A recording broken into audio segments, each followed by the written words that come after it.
السلام علیکم ورحمۃ اللہ وبرکاتہ۔ الحمدللہ کفا وسلام علی عبادہ الذین اصطفیٰ، اما بعد۔ محترم ناظرین اکرام، آسان درس قرآن کے اندر 14ویں پارے کا 12واں رکوع ہے، جس کے اندر سورہ نحل سورہ نمبر 16 کی 10 آیتیں ہیں، 41 سے 50 تک۔ اعوذ باللہ من الشیطان الرجیم، بسم اللہ الرحمن الرحیم۔ والذین ہاجروا فی اللہ من بعد ما غلموا لنبوئنہم فی الدنیا حسنہ ولأجر الآخرۃ اکبر لو کانوا یعلمون۔ اور جنہوں نے ظلم سہنے کے بعد اللہ کی راہ میں ہجرت کی، انہیں ہم ضرور دنیا میں اچھی جگہ یعنی ٹھکانہ دیں گے، اور یقیناً آخرت کا اجر یعنی بدلہ تو بہت بڑا ہے، کاش کہ وہ اسے جانتے۔ الذین صبروا علی ربہم یتوکلون، وہ لوگ جنہوں نے صبر کیا اور وہ اپنے رب ہی پر بھروسہ کرتے ہیں۔ وما ارسلنا من قبلک الا رجالا نوحی الیہم فاسألوا اہل الذکر ان کنتم لا تعلمون۔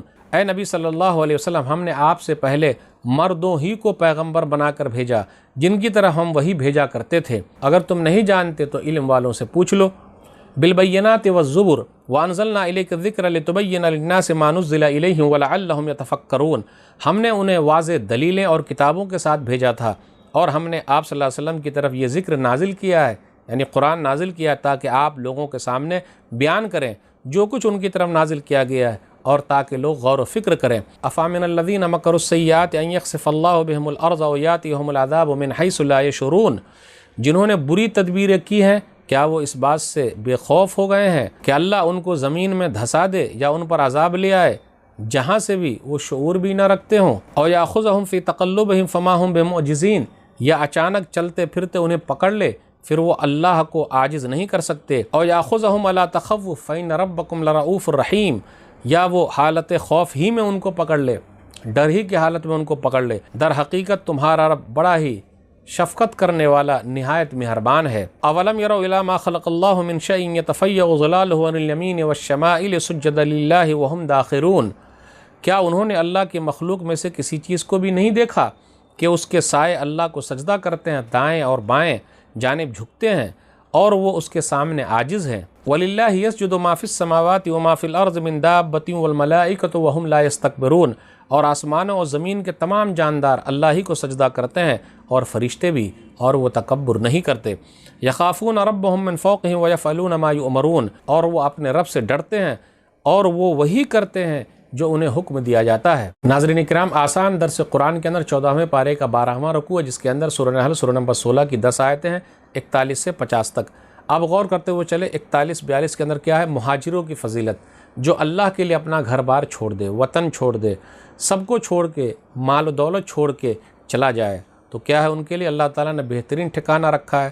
تو جو لوگ مکہ چھوڑ کر مدینہ گئے تھے، ان کی بڑی فضیلت، بڑا مقام، اور قیامت کے دن ان کے لیے بہترین بدلہ ہے۔ اس کے بعد آگے بیان کیا جا رہا ہے 43 اور 44 پر غور کیجئے۔ تمام انبیاء بشر تھے، تمام انبیاء جو آئے ہیں وہ انسان تھے، اور تمام مرد تھے، کسی بھی عورت کو اللہ تعالیٰ نے نبی نہیں بنایا، رسول نہیں بنایا، پیغمبر نہیں بنایا۔ اس لیے کہا وما ارسلنا من قبلک الا رجالا نوحی، کہ ہم نے آپ سے پہلے جتنے بھی پیغمبر کو بھیجا وہ سب مرد تھے، رجال، رجلن کی جمع رجال، مرد تھے، اور ہم نے وہی کی۔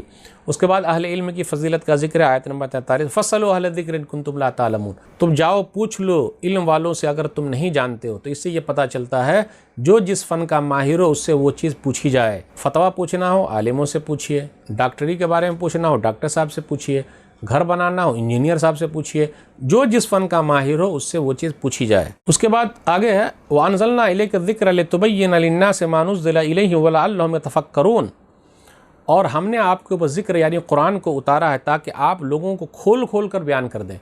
اس سے یہ پتہ چلتا ہے کہ نبی صلی اللہ علیہ وسلم صرف پہنچانے والے نہیں بلکہ سمجھانے والے بھی ہیں، بتانے والے بھی ہیں۔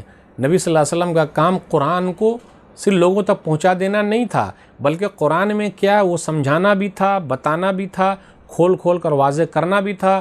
تو یہ آیت دلیل ہے ان لوگوں کے لیے جو لوگ اپنے آپ کو کہتے ہیں کہ ہم اہل قرآن ہیں، صرف قرآن کو مانتے ہیں۔ جی نہیں، وہ لوگ اہل قرآن ہیں بلکہ منکرین قرآن ہیں، قرآن کا انکار کر رہے ہیں۔ قرآن نے خود کہا کہ ہم نے ذکر آپ کے اوپر اتارا تاکہ آپ کھول کھول کر بیان کریں۔ تو نبی صلی اللہ علیہ وسلم کیسے بیان کریں گے؟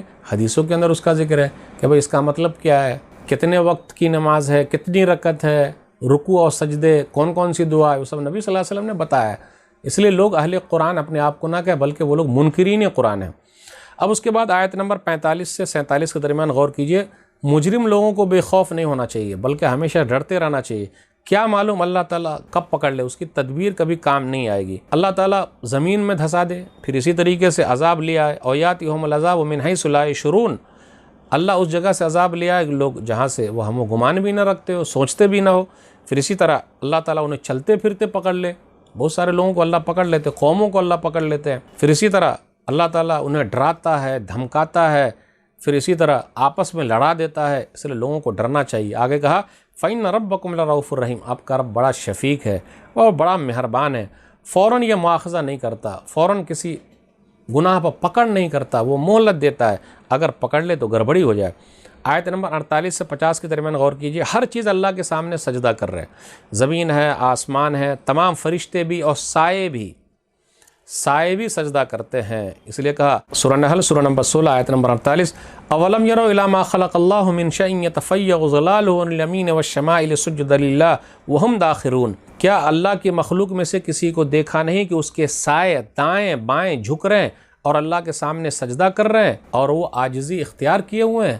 تو انسان کے سائے بھی سجدہ کر رہے ہیں، تو نبی صلی اللہ علیہ وسلم کا بھی سایہ ثابت ہو گیا اس سے۔ نبی صلی اللہ علیہ وسلم جب اپنے زمانے میں تھے تو ان کے سائے نے بھی سجدہ کیا، سورہ نحل سورہ نمبر 16 آیت نمبر 48 سے نبی صلی اللہ علیہ وسلم کا سایہ ثابت ہو گیا، کیونکہ جو ہے موجود ہے دنیا کے اندر سب کے سائے ہیں، اس لیے اللہ نے کہا فرشتے تکبر نہیں کرتے، فرشتے سجدہ کر رہے ہیں، وہ اپنے رب کے حکم سے کانپتے ہیں اور جو حکم دیا جاتا ہے بس اسی کو ادا کرتے ہیں۔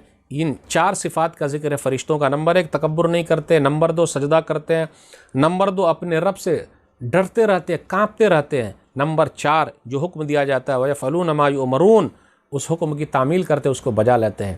تو فرشتوں سے سیکھیے، ہمیں اور آپ کو ڈرتے رہنا چاہیے۔ یہ چند باتیں تھیں، اللہ سے دعا ہے کہ اللہ تعالی ہم لوگ قرآن کریم کو پڑھنے، سمجھنے، عمل کرنے اور لوگوں تک پہنچانے کی توفیق دے، آمین۔ والسلام علیکم ورحمۃ اللہ وبرکاتہ۔